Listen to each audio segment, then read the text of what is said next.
Keepers nervous, strikers, they'll deliver. Crowd roars erupted, you can feel the quake. 80,000 voices. Ola Aina is the best right back in the world right now. Hello there, Nigerian football fans and football fans everywhere. You're welcome to the channel. Yeah, I have to say this. Ola Aina, or as we call him, Ola Aina, right now, in my opinion, is the best, absolutely best right back in the world at this minute. I don't know the names you want to call. Maybe do you want to say Hakimi? Maybe.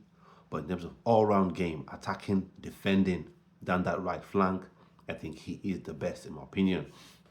You know, there's a time when you could call Reece James, put Reece James in that argument. But right now, now what he's doing with Nottingham Forest is just amazing, and the Champions League spots, and I think it's largely to his contribution both in the attacking and defensive third. And I would say Nigeria must be happy and elated that he's indeed made it into Eric Chelle's list for for the World Cup qualifiers against Rwanda and Zimbabwe. If you missed out on the 2 videos I've done about that, you can check it out as well. And now we're doing other videos about the list and also previewing the game, the qualifying games once they come closer. But Ola Aina, for me, he's been absolutely fantastic.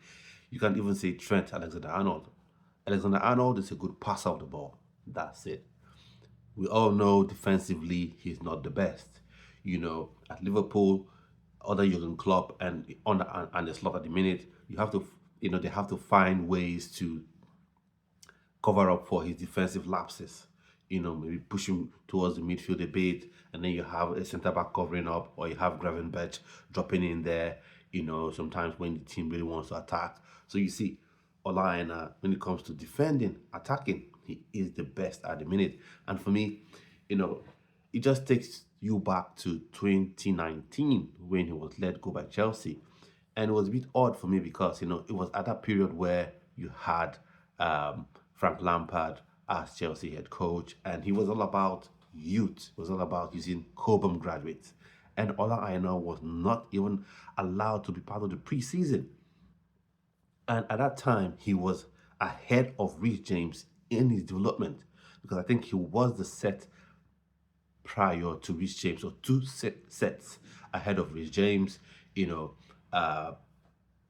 As Chelsea graduate, he had gone out on loan to Torino, I think, and then he was to come back. He had gone on loan to Fulham, he had gone on loan to Torino. He performed very well at Torino, and the expectations from my own perspective was that he would be coming back, and especially when you had a Frank Lampard in charge, and especially when he started talking and preaching about giving academy players a chance, giving young players a chance. You had the likes of Reece James coming on strong. You're thinking, okay, this is the time for academy players to come in. But then again, you saw that Ola Aina didn't get a chance. And for many people would think that, okay, career is over, probably wouldn't amount to much anymore.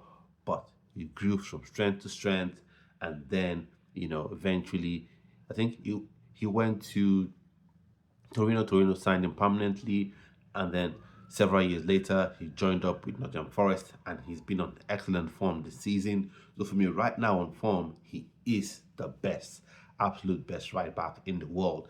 I know a lot of people want to cast shade on what I've said. A lot of people want to argue and try to say, I'm not right on this, but I'm right on this. Like I said, what names you want to call?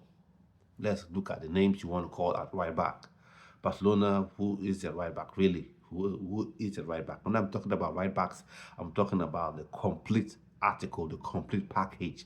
I'm not talking about, when it comes to attacking, he's so fantastic, but defensively, or what he does in attacking wise, covered up for what he does defensively, for what he lacks defensively. I'm not talking of just sort of fullbacks. I'm not talking about the fullbacks where you say, oh, the way he passes the ball, when his touch on the ball, the weight of passing, but his defending is poor. I'm not talking about those right backs that are very good defensively, but when it comes to providing width for their team, supporting the attack, they're really nowhere to be found. So if you say if you tell me that they're good in one aspect of the game but poor in the other aspects of the game, you can't say they are the best now, can you? So for me, Ola Aina is the absolute best right back in the world, and for me, I'm happy that he made it into Eric Chill's list. But then on the flip side of it is the gap between Ola Aina and Brighton Said Samuel is wide. It's a chasm, in my opinion. It's not just a gap; it's an almighty chasm. But we can't complain too much. We have him in the team, and hopefully he gets to show what he's made of in the coming World Cup qualifying fixtures. So that's just my thoughts and opinions about Ola Aina and the season he's been having. Because on this channel, we talk about everything. We give narratives about players, objective narratives. So when they're doing well, we praise them. When they're poor, when they're poor, we also highlight it and point to it. As if you watched the video yesterday, I criticized this the selection of a number of players in that list. So I keep it fair, keep it a buck 50 on this channel. So for me, Ola Aina, he is the absolute best right back right now in the world on current form. So I wonder what your thoughts and opinions are. Let me know in the comment section. And if you haven't subscribed already to the channel, please do subscribe. Please do notification bell so you're notified each time I post a video on here. And I'll see you on yet another video. Stay well and stay blessed.